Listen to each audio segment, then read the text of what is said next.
Hello दोस्तों, economics जानिए अर्थशास्त्र में आपका स्वागत है। आज हम बात करेंगे आर्थिक विकास और आर्थिक समृद्धि की। जानेंगे आर्थिक विकास और आर्थिक समृद्धि में क्या कोई अंतर है, अगर अंतर है तो वो क्या है। पर इससे पहले कि हम आर्थिक विकास और आर्थिक समृद्धि के ऊपर चर्चा करें, मैं आपको बता देना चाहता हूँ कि मैंने आर्थिक विकास के ऊपर पहले ही एक वीडियो बना रखा है, जिसका लिंक मैंने डिस्क्रिप्शन में दे दिया है। मैं आपसे आग्रह करता हूँ कि आप पहले उस वीडियो को जाकर के देख लें, जिससे कि आपको इस वीडियो को समझने में काफ़ी मदद मिलेगी। दोस्तों, मैं आपको एक और बात बता देना चाहता हूँ कि यहाँ पर मैंने आर्थिक विकास और आर्थिक समृद्धि की अलग अलग परिभाषा करके उसे कंपेयर नहीं किया है, क्योंकि ऐसा करने से वीडियो काफ़ी लंबा हो जाता और काफ़ी कंफ्यूजिंग भी हो जाता। दोस्तों, सामान्य तौर पर जब हम आर्थिक विकास और आर्थिक समृद्धि शब्द का प्रयोग करते हैं तो हमारा मतलब एक ही होता है। कुछ दशक पहले तक ये दोनों एक दूसरे के समानार्थी, समरूप या सिनोनिमस समझे जाते थे, पर अब इनके अर्थों में अंतर किया जाने लगा है। तो चलिए देखते हैं कि आर्थिक विकास और आर्थिक समृद्धि के बीच में क्या अंतर है। मैंने आर्थिक विकास और आर्थिक समृद्धि के बीच में अंतर किस आधार पर किया है, उसे ही बतलाने की कोशिश की है। दोस्तों, यहाँ पर मैंने इन दोनों के कॉन्सेप्ट यानी कि अवधारणा को लिया है। जब हम बात इकोनॉमिक ग्रोथ या आर्थिक समृद्धि की करते हैं तो इसका मतलब केवल राष्ट्रीय आय, जीडीपी या प्रति व्यक्ति आय में वृद्धि से होता है।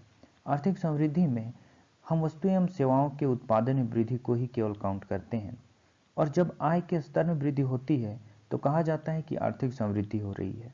पर जब हम बात आर्थिक विकास की करते हैं तो ये केवल आय में वृद्धि को ही नहीं लेता, बल्कि इसके साथ साथ यह भी देखता है कि मनुष्य के कल्याण में वृद्धि हो रही है कि नहीं। इसके बाद हम बात करते हैं इसके विषय क्षेत्र की। ऐसा कहा जाता है कि आर्थिक समृद्धि का विषय क्षेत्र काफी नैरो या संकीर्ण होता है। ऐसा इसलिए कहा जाता है क्योंकि आर्थिक समृद्धि का संबंध केवल आय में वृद्धि से होता है। वहीं जब हम आर्थिक विकास की बात करते हैं तो कहा जा सकता है कि इसका विषय क्षेत्र काफी विस्तृत होता है, क्योंकि इसका संबंध केवल आय में वृद्धि से नहीं होता, बल्कि आय में वृद्धि के साथ साथ आर्थिक एवं सामाजिक संपन्नता से भी होता है।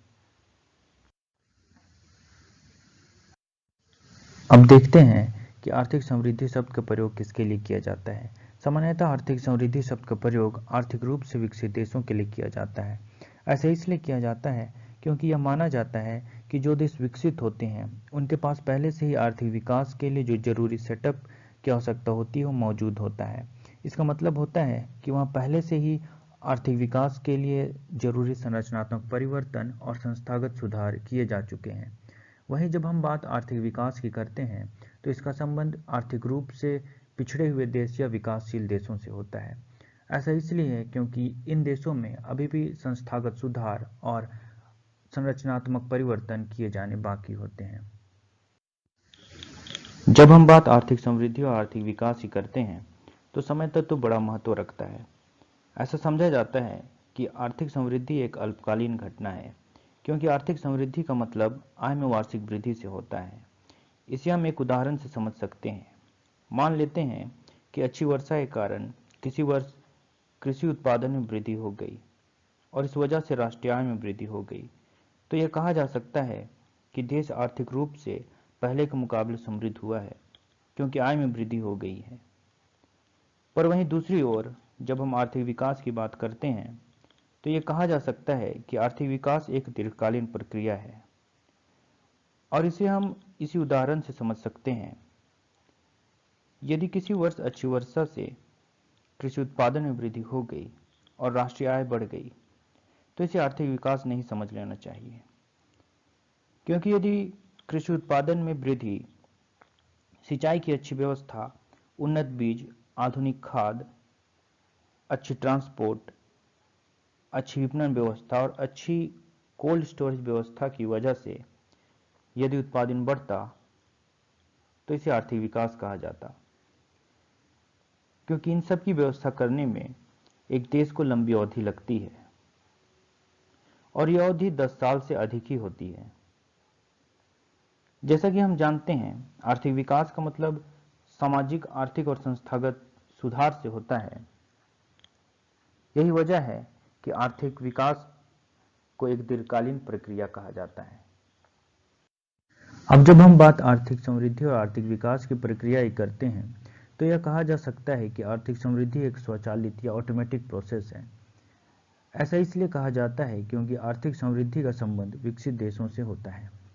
जहां पहले से ही व्यापार के लिए जरूरी सेटअप मौजूद होता है और पहले से ही आर्थिक लेन देन के लिए आधारभूत संरचना मौजूद होती है।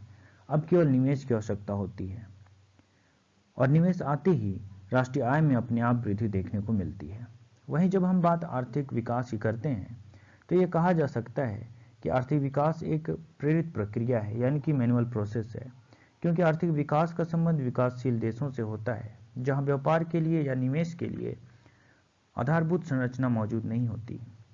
पहले यहां आधारभूत या मौलिक सुधार किए जाने की आवश्यकता होती है और इसके लिए सोचे समझे प्रयास की आवश्यकता होती है।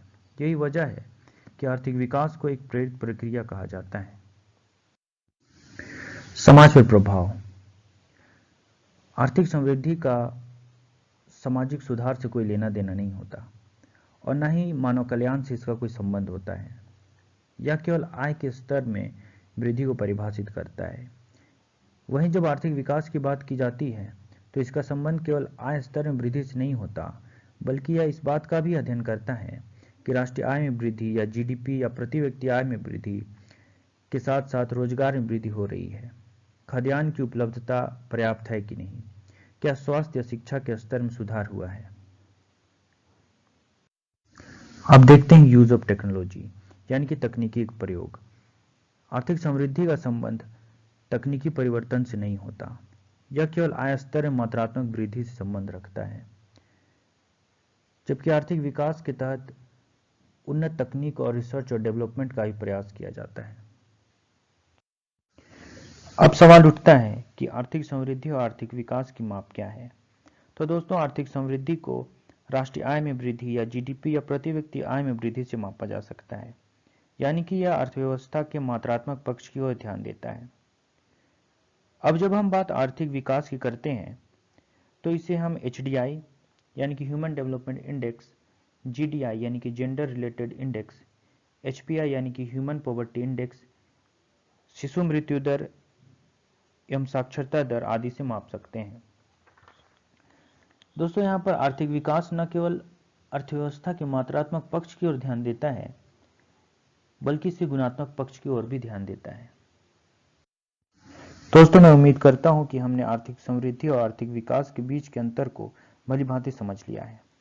अब हम यह कह सकते हैं कि आर्थिक समृद्धि का मतलब राष्ट्रीय आय या जीडीपी या प्रति व्यक्ति आय में वार्षिक वृद्धि से है, जबकि आर्थिक विकास का संबंध आर्थिक समृद्धि के साथ साथ अर्थव्यवस्था के गुणात्मक पक्ष से भी है, यानी कि यह केवल आय के स्तर में वृद्धि से संबंधित नहीं है, बल्कि रोजगार, सामाजिक एवं आर्थिक विषमता, न्याय, शिक्षा एवं स्वास्थ्य जैसे गुणात्मक पक्षों का भी अध्ययन करता है।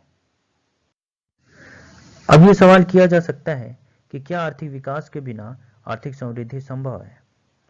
तो इसका उत्तर होगा हाँ, क्योंकि ऐसा हो सकता है कि किसी विकासशील देश में ऊंची जीडीपी दर तो रिकॉर्ड की जाए, पर वहां रोजगार, जीवन स्तर एवं मूलभूत मानव सुविधाओं का अभाव हो।